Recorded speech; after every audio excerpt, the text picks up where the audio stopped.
There are stories that sound ordinary at first. Nothing dramatic, nothing special. But if you stay with them long enough, they quietly change how you see things. This is one of those stories. In a small village surrounded by fields and dirt paths, there lived a man named Farhan. The kind of place where everyone knew everyone, where news traveled faster than the wind, where doors were rarely locked. Farhan lived in a simple house near the edge of the village.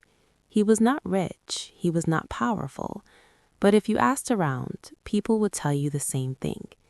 If something needs to be done, call Farhan. If a cartwheel broke on the road, someone ran to Farhan. If a water pipe leaked, Farhan was called.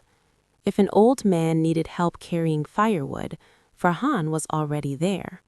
He moved quietly, spoke little, worked with steady hands. People trusted him, and Farhan never gave them a reason not to. Most mornings, Farhan woke before the sun, not because he wanted to, but because someone always needed something early. By the time the village fully woke up, Farhan had already finished half a day's work. Yet his own home stayed the same. The fence leaned to one side. The roof creaked when the wind blew. The small patch of land behind his house remained dry and unused. Farhan always said, "I'll fix it later." Later never came. One afternoon, as the sun burned low in the sky, Farhan sat under the shade of a tree near his house. For the first time that day, he was doing nothing. He closed his eyes. Then he heard his name. "Farhan!" A boy was running toward him. "My uncle needs help. His goat is stuck near the stream." Farhan stood up without a word and followed the boy. The sun dipped lower. By the time Farhan returned home, the sky was already dark. He noticed his fence had fallen further. One of the wooden posts lay flat on the ground. He stood there for a moment, holding his tools. Then a voice called again, "Farhan, are you home?" He sighed quietly and turned toward the sound. Days passed like this, always moving, always answering. At night, Farhan slept quickly, as if his body shut down the moment it touched the mat. He did not dream. There was no space left for dreams. One evening, heavy clouds gathered over the village. The wind carried the smell of rain. People rushed to cover grain sacks and tie down roofs. Farhan looked at his own house, loose tiles, open yard, uncovered tools. Then someone shouted from across the road, "Farhan, come quickly! My harvest is still outside." Farhan hesitated, just for a breath. Then he ran. The rain came hard and sudden. By the time Farhan returned, water had soaked his yard. Tools lay scattered in the mud. Part of his roof leaked steadily. He stood there in the rain, watching water drip into his home. No one stood beside him. That night, Farhan sat in silence. The next morning, Farhan walked toward the far end of the village, near the fields where an old man named Mr. Ibrahim often sat. Mr. Ibrahim no longer worked the land. He simply watched it. Farhan sat beside him. They did not speak at first. Then Mr. Ibrahim said, "You walk like a man carrying stones in his chest." Farhan smiled faintly. "I'm fine," he said.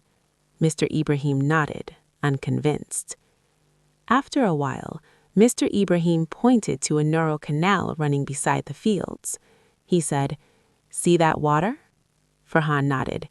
"It feeds every field here," the old man said. "But when the water spreads everywhere, what happens?" Farhan thought. "The crops drown," he said. Mr. Ibrahim looked at him. "Exactly." Farhan felt something shift inside him, though he did not know why. They sat in silence again. Before Farhan left, Mr. Ibrahim spoke once more. "Tomorrow, when your name is called, listen to your feet before you move." Farhan did not fully understand, but he nodded. The next day, someone called for Farhan before sunrise. A broken plow. Farhan sat up on his mat. His body ached. He looked at the hole in his roof, at the mud still drying in his yard. He stayed seated. For a moment, he said, "Not today." The words felt strange in his mouth. Later that week, others came. Farhan helped some, but not all. Sometimes he said nothing and continued his work. Sometimes he said, "I cannot today." The village did not stop. Life went on. Slowly, Farhan's fence stood straight again. The roof stopped leaking. He planted seeds behind his house. They began to grow. People still greeted him, but they no longer shouted his name from every corner. One evening, Farhan sat outside his home watching the sky turn soft and orange. Mr. Ibrahim passed by. "You look lighter," he said. Farhan nodded. "I learned something," he replied. The old man smiled. Some lessons are not loud. They arrive quietly.